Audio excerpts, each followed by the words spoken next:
Ya, Anda kembali lagi di Breaking News. Kita masih bersama penasihat hukum dari Riki Rizal, Pak Herman Umar, dan juga penasihat hukum dari Kuatmaruf, Pak Irwan Irawan, dan juga ada pakar hukum pidana dari Universitas Tarumanegara, Mas Heri Firmansyah.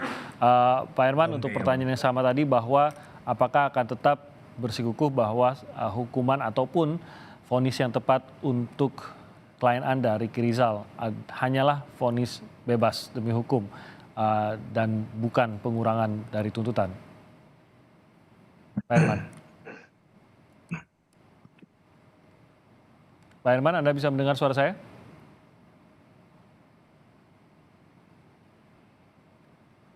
Oke, tampaknya Pak Herman ada sedikit gangguan komunikasi dengan Pak Herman. Kalau begitu saya sebenarnya ingin ke Mas Heri tadi terkait dengan hal ini. Realistisnya seperti apa kalau kita bisa merujuk pada kasus-kasus sebelumnya juga atau kasus-kasus serupa, Mas Heri, tuntutan sekian tahun penasihat hukum meyakini bahwa seharusnya bahkan tidak ada hukuman yang bisa dijatuhkan kepada kliennya.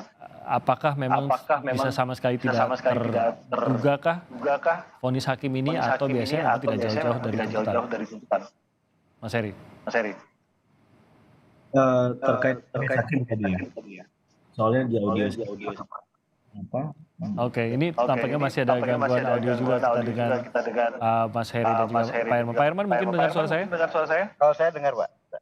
Oke, cukup jelas Pak Herman? Cukup jelas. Oke, saya kembali ke Pak Herman kalau begitu. Tadi ada sedikit gangguan dengan Mas Heri audionya. Pak Herman, terkait dengan posisi dari tuntutan maupun apa yang dipercaya oleh penasihat hukum maupun klien Anda akan tetap bersikukuh bahwa Riki Rizal bisa divonis atau seharusnya divonis bebas demi hukum dan bukan pengurangan dari tuntutan?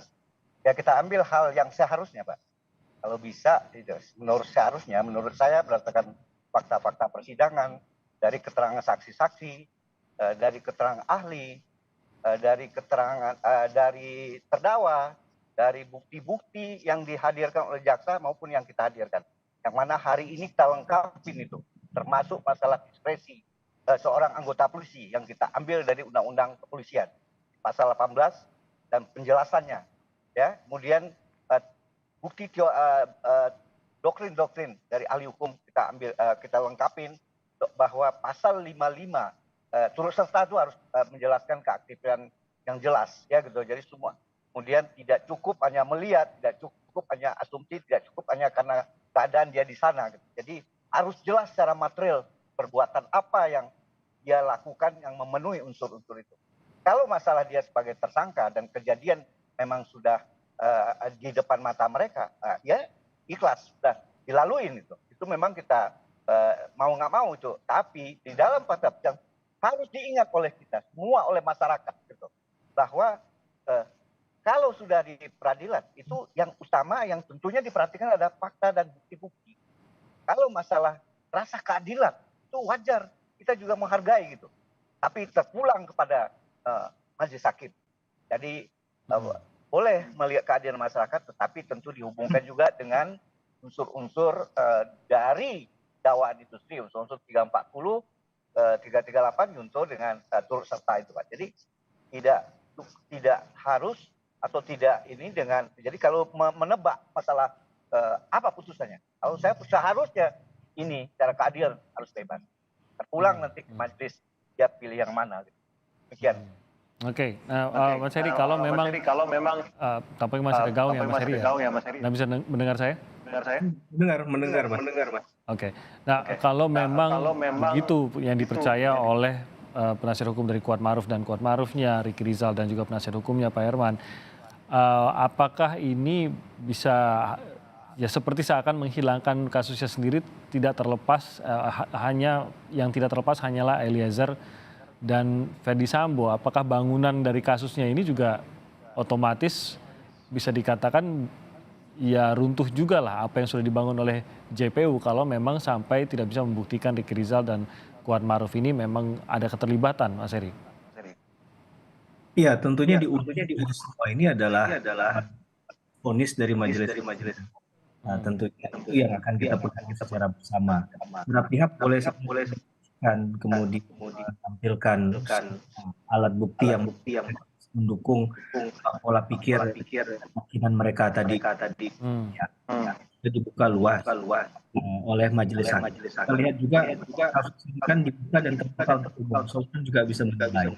Tidak bahwa hakim nanti akan memberikan keyakinannya bahwa bukti yang mana, transaksi yang mana dalam itu adalah prerogatif hakim yang tidak dapat dihambat. Karena tugas itu hanya kemudian dan saja. Nah, tapi kan akar apakah ini maksud kriteria saksi atau tidak. Karena misalnya kriteria di sini adalah orang yang mendengar dan peristiwa pidana.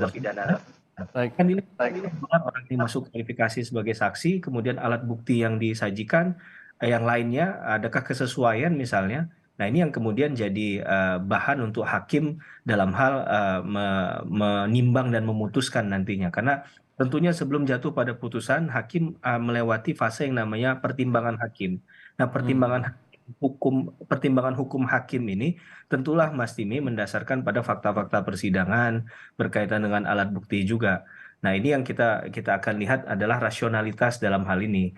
Nah jangan sampai ada yang penting malah tidak dipertimbangkan atau tidak ada kaitannya menjadi pertimbangan atau sudah dipertimbangkan tapi di putusannya berbeda dengan apa yang dipertimbangkan. Nah ini kan juga harus jadi satu kajian utuh ya dalam melihat sebuah putusan. Kita nggak bicara kasusnya Sambo saja.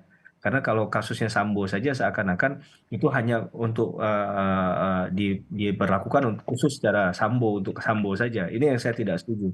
Karena di luar sana masih banyak para pencari keadilan juga yang membutuhkan proses hukum yang benar, yang transparan, akuntabel dan objektif.